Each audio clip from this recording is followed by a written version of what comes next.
नमस्कार प्रिय विद्यार्थियों, आज हम बीए द्वितीय वर्ष हिंदी साहित्य प्रश्न पत्र प्रथम हिंदी नाटक निबंध तथा स्फुट गद्य विधाय में डॉक्टर लक्ष्मी नारायण लाल द्वारा संपादित प्रतिनिधि एकांकी संकलन से आत्मदान नामक एकांकी का अध्ययन करेंगे। आत्मदान एकांकी हिंदी के विद्वान सुप्रसिद्ध लेखक, कवि व नाटककार उदय शंकर भट्ट ने लिखी है। हिंदी साहित्य की अनेक विधाओं में उदय शंकर भट्ट ने लेखन किया है। काव्य, नाट्य साहित्य, उपन्यास, नाटक आदि अनेक विधाओं में लिखकर उन्होंने बहुत ख्याति बटोरी।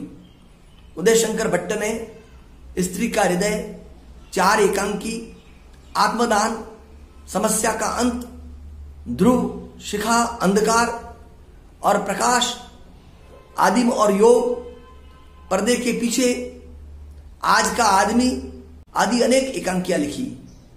लेखक मानते हैं कि एकांकी में उद्देश्य अवश्य होना चाहिए। प्रत्येक नाटक का कोई ना कोई उद्देश्य अवश्य होना चाहिए।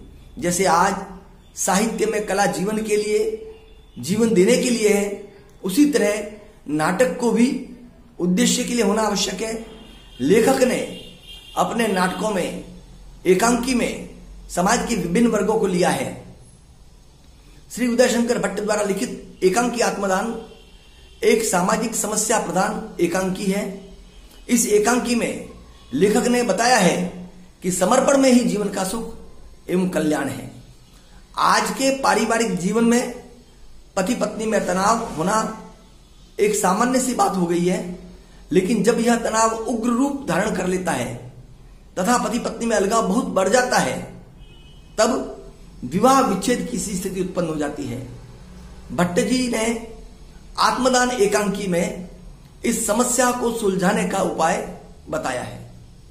एकांकी के मुख्य पात्र है विश्वेश्वर, सरला, मयूरी, मिस्टर माथुर, सुषमा व मोहन। विश्वेश्वर जो कि रईस है, एक मिल का मालिक है। विश्वेश्वर की पत्नी सरला एक जज की पढ़ी लिखी बीए पास लड़की व स्वतंत्र विचारों की युवती है। उसे क्लब जाना, सखी सहेलियों के साथ दिन भर घूमना, पुरुषों के साथ टेनिस खेलना अच्छा लगता है।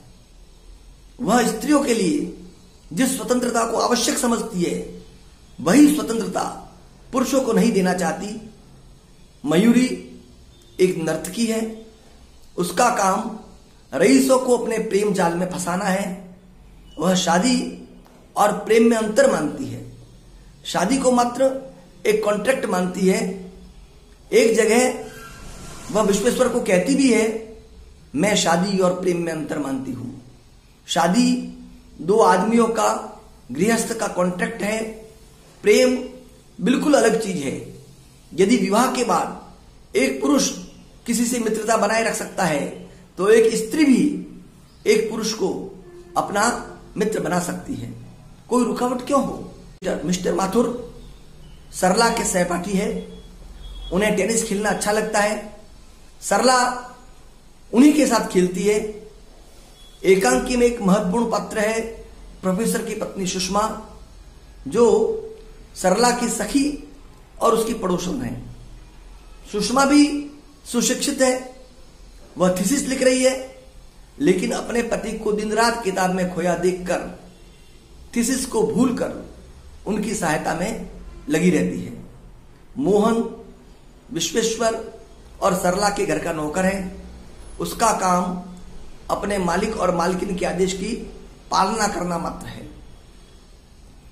विश्वेश्वर और सरला में तनाव का परिणाम यह होता है कि सरला तो अपने सहपाठी रह चुके माथुर की ओर आकर्षित होने लगती है। दूसरी तरफ विश्वेश्वर मयूरी नाम की एक लड़की की ओर आकर्षित हो जाता है। मिस्टर माथुर के प्रति सरला के खिंचाव से और मयूरी के प्रति विश्वेश्वर के खिंचाव से पति पत्नी के बीच अलगाव और तनाव बढ़ जाता है। विश्वेश्वर और सरला की पारस्परिक कलह और तनाव का फायदा मयूरी और मिस्टर माथुर उठाने की कोशिश करते हैं। मयूरी विश्वेश्वर को अपने साथ नृत्य के लिए आमंत्रित करती है। दूसरी तरफ मिस्टर माथुर एक सप्ताह के लिए सरला को अपने साथ शिमला घूमने का लालच देता है। वह सरला से कहता है, मनुष्य का जीवन दुख भोगने के लिए नहीं है।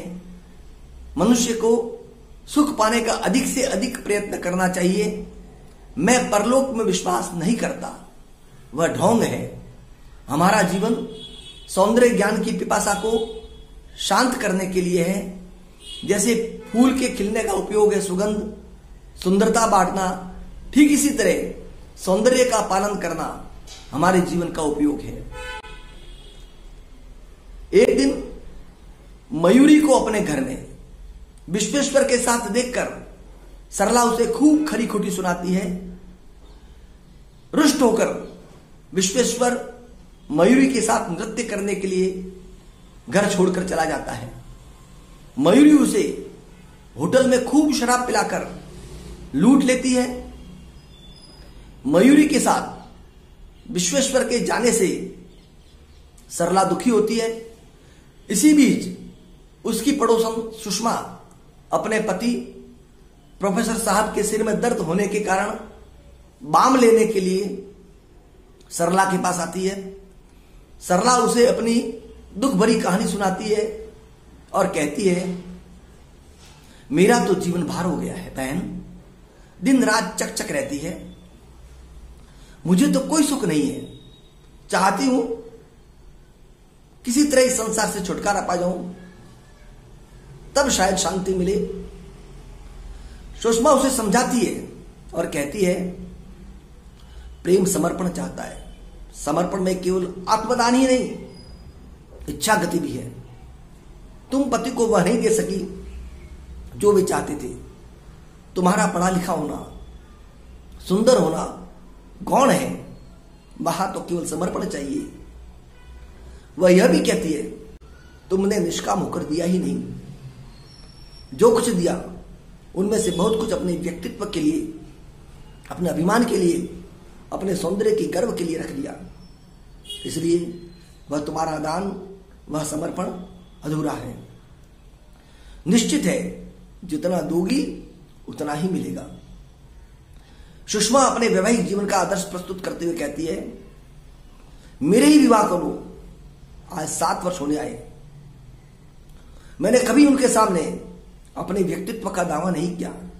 इसी तरह उन्होंने भी मेरी इच्छा के विरुद्ध कोई काम नहीं किया। एक दूसरे की इच्छा का आदर करते रहने पर ही गृहस्थ का काम चल सकता है। जो तुम उनसे लेना चाहती हो वह उन्हें पहले दे दो, इसी में जीवन की सफलता है। यह कथन सुषमा के स्वभाव की पुष्टि करता है।